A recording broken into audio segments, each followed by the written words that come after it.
तर रायगड जिल्ह्यात बरसणाऱ्या या मुसळधार पावसामुळे रायगडमधील भात शेती संकटात आली आहे। शेतात पाणी साचल्याने शेतकरी हवालदिल झालेत। शेतकरी वर्गात मात्र आता चिंतेचं वातावरण निर्माण झालंय। रायगडमधील शेतातून आढावा घेतलाय आमचे प्रतिनिधी भारत गोरेगावकर यांनी। खरं तर आमचे आत्ताचे दिवस आहेत हे दुलवापेचे पेरणी करण्याचे दिवस आहे। इथं पावसाची गरज नाही तरी सुद्धा आमच्या शेतामध्ये गुडघावर पाणी साचलेलं आहे। या पाण्यामुळे आणि या पावसामुळे आमच्या शेतीचं खूप मोठं नुकसान झालेलं आहे। आम्ही आता इथून पुढे म्हणजे अशी परिस्थिती झाली की साधारणतः हा पाणी जायचं सर आम्ही ना पेरणी करू शकत ना शेतीचं कुठलं काम करू शकत।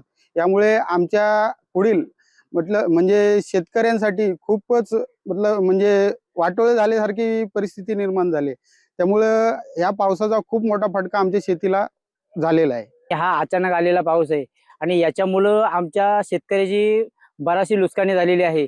आता सध्या पेरणीचे दिवस चालू असताना आता अचानक पाऊस झाल्यामुळं ढोपारवर गुडघावर पाणी जवळजवळ शेतामध्ये आमच्या आहे। येणाऱ्या शेतीसाठी लागवडीसाठी रोपं तयार होऊ शकत नाहीत आणि त्याचा फटका आमच्या सर्वसामान्य शेतकऱ्यावरती पडणार आहे। तर भविष्यात येणाऱ्या कोणत्या प्रकारे अशी जर हानी होत असेल तर याचा सरकारने योग्य तो विचार करून आम्हाला शेतकऱ्यांसाठी मारक असं कोणत्या प्रकारे बियाणं आता उपलब्ध बाजारामध्ये मिळणार नाही।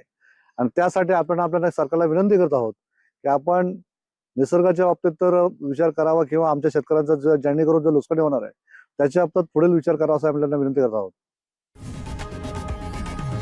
लोकशाही मराठी ऐका, पहा, जागरूक रहा।